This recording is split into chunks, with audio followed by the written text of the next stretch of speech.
Hello बच्चों, आज हम क्लास 12 सब्जेक्ट ज्योग्राफी से जो हमारी द्वितीय पुस्तक है भारत, लोग और अर्थव्यवस्था, उसका हम प्रथम अध्याय लेंगे जिसका टॉपिक है भारत के संदर्भ में जनसंख्या वितरण, घनत्व, वृद्धि और संगठन। बच्चों, जो जनसंख्या वितरण, घनत्व, वृद्धि और संगठन, ये हमने मानव भूगोल जो हमारी प्रथम पुस्तक थी उसमें भी पढ़ा था, लेकिन आज हम भारत के संदर्भ में देखेंगे कि जनसंख्या वितरण हर राज्य में किस प्रकार से है। जो भारत में जो जनसंख्या वितरण है वो अत्यंत असमान है, मतलब एक समान नहीं है। किन्हीं राज्यों में, केंद्र शासित प्रदेशों में आपको अत्यंत जनसंख्या देखने को मिलेगी, वहीं पे किन राज्यों में क्या है, जनसंख्या वितरण जो है कम देखने को मिलती है। जैसे भारत में सर्वाधिक जनसंख्या में हम उत्तर प्रदेश को देखते हैं, तत्पश्चात उसके बाद जो है महाराष्ट्र है, उसके बाद बिहार है, उसके बाद वेस्ट बंगाल जो पश्चिम बंगाल है, यहाँ क्या है अत्यधिक जनसंख्या देखने को मिलती है। उसके बाद धीरे धीरे महाराष्ट्र, बिहार और पश्चिम बंगाल में जनसंख्या देती गई, लेकिन सभी का क्या है, जनसंख्या वितरण भी क्या है, असमान है, मतलब एक प्रकार की जनसंख्या यहाँ उपलब्ध नहीं है। भारत में ऐसा आप लोगों को असमान जनसंख्या वितरण देखने को मिलता है, वो भौतिक, सामाजिक, आर्थिक, ऐतिहासिक कारणों के द्वारा क्या है देखने को मिलती है। अब ये जो जनसंख्या वितरण है इनको प्रभावित करने वाले कारक भी होते हैं।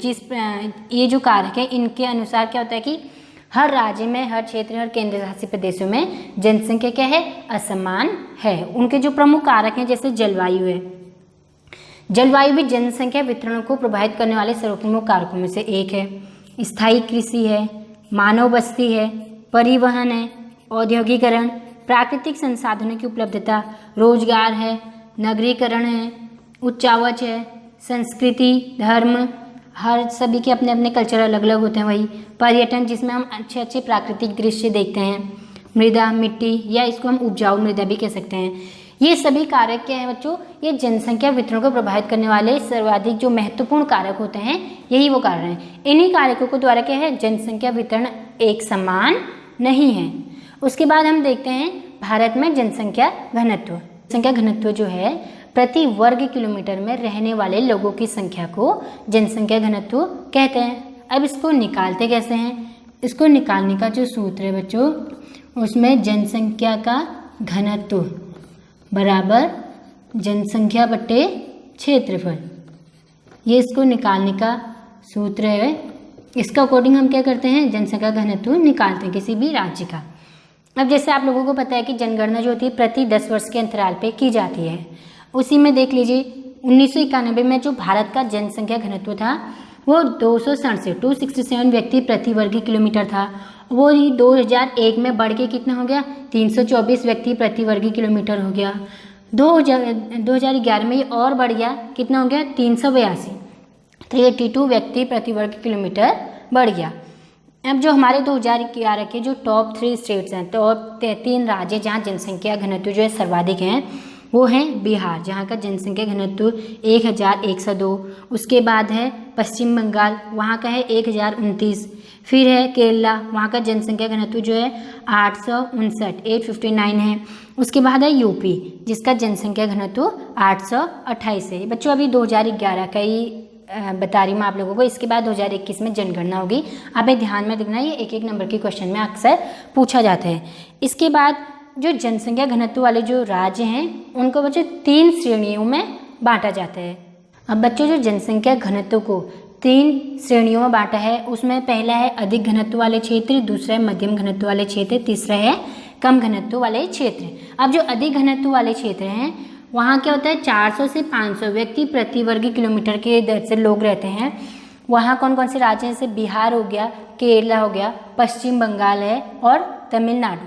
इनमें कुछ केंद्र शासित प्रदेश भी हैं जैसे दिल्ली, चंडीगढ़ और पौंडीचेरी, ये सब अधिक घनत्व वाले क्षेत्र में आते हैं। उसके बाद है मध्यम घनत्व वाले क्षेत्र जहाँ 100 से लेकर 400 व्यक्ति प्रति वर्ग किलोमीटर लोग रहते हैं। उनमें है आपका आंध्र प्रदेश, असम, गोवा, गुजरात, कर्नाटका और महाराष्ट्र, मणिपुर, मेघालय, ये आपके राज्य हैं। और इसमें केंद्र शासित प्रदेश हैं दादरा नगर हवेली। ये क्या हैं, मध्यम घनत्व वाले क्षेत्र में इनको शामिल किया जाता है। उसके बाद कम घनत्व वाले क्षेत्र हैं जहाँ 100 व्यक्ति प्रति वर्ग किलोमीटर की दर से लोग रहते हैं, वो कम घनत्व वाले क्षेत्रों में आते हैं, जिसमें कौन कौन से राज्य शामिल है हमारे? मिजोरम है, सिक्किम है, अरुणाचल प्रदेश है, और केंद्र शासित प्रदेश में यहाँ अंडमान और निकोबार है। अब बच्चों ये तो हो गया हमारे जनसंख्या घनत्व को जो 3 श्रेणी में बांटा है। अब इसके बाद है भारत में जनसंख्या वृद्धि।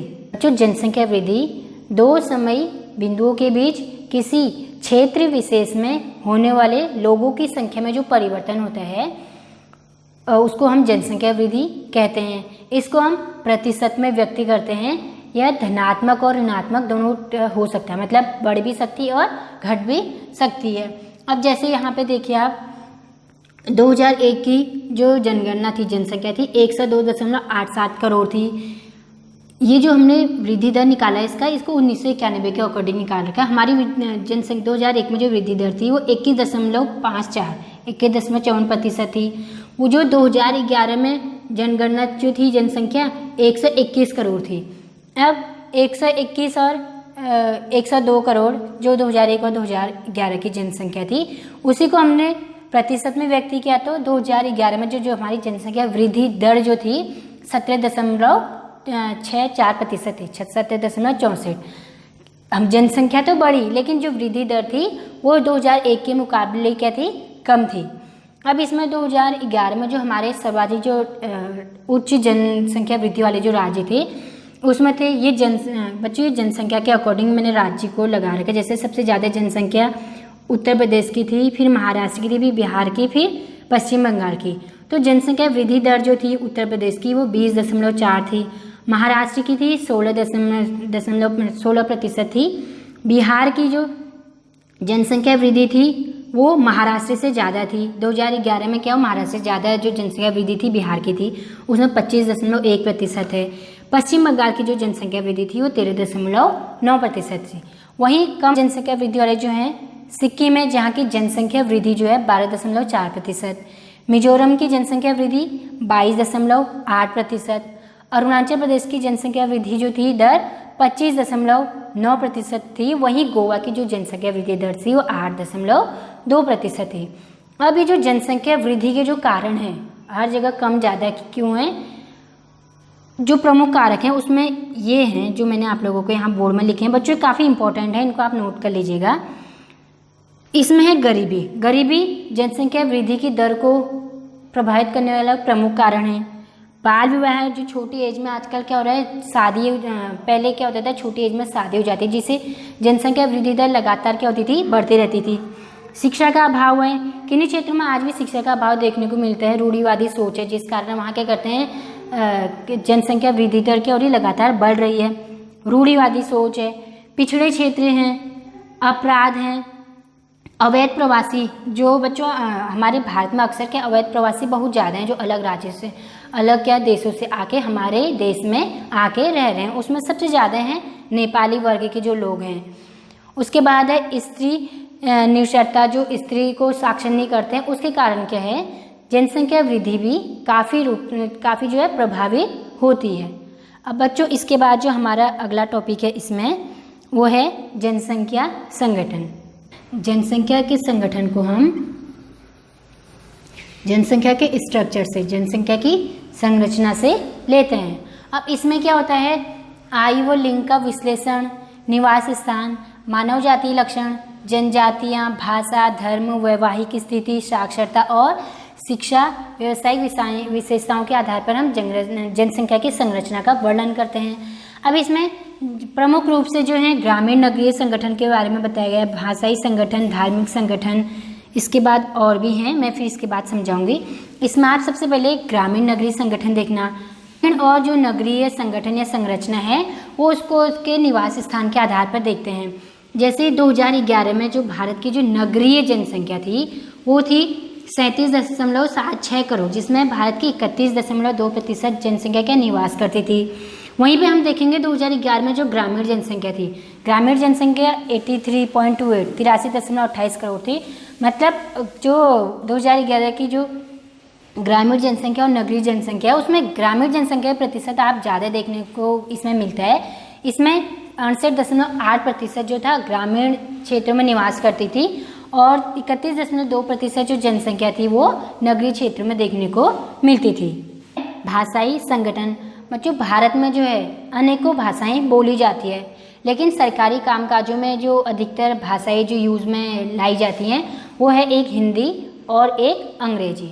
लेकिन जो हमारी राजभाषा है, राजकाज की भाषा, वो है हमारी हिंदी भाषा, जिसकी लिपि है देवनागरी।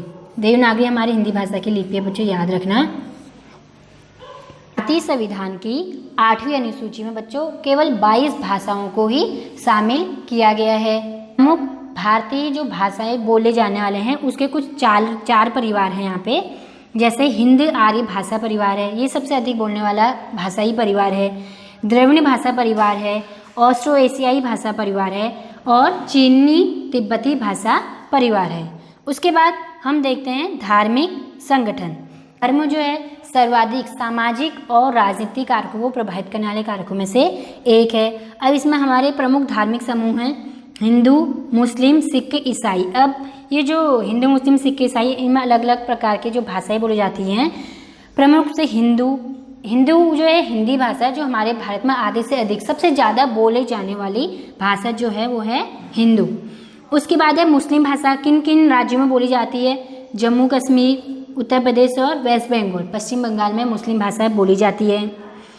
उसके बाद है सिख भाषा, जो अधिकतर पंजाब में, हरियाणा में और दिल्ली में आपको बोलने को या देखने को मिलती है। फिर है ईसाई, जो गोवा, केरला, मेघालय, मिजोरम, नागालैंड और मणिपुर में देखने को मिलती है। बच्चों हमारे श्रमजीवी जनसंख्या का संगठन जो है आर्थिक रूप से जो भारत की जनसंख्या उसको मुख्य रूप से 3 भागों में बांटा है, मुख्य श्रमिक, सीमांत श्रमिक और अश्रमिक। और मुख्य श्रमिक में कौन लोग आते हैं? जो एक वर्ष में कम से कम 183 दिन काम करते ही करते हैं, वो आएंगे मुख्य श्रमिक में। सीमांत श्रमिक में वो लोग आते हैं जो 183 दिन से, एक वर्ष में 183 दिन से जो कम कार्य करते हैं, उनको हम सीमांत श्रमिक में लेते हैं। उसके बाद आता है अश्रमिक, जो मतलब कुछ भी काम नहीं करते हैं।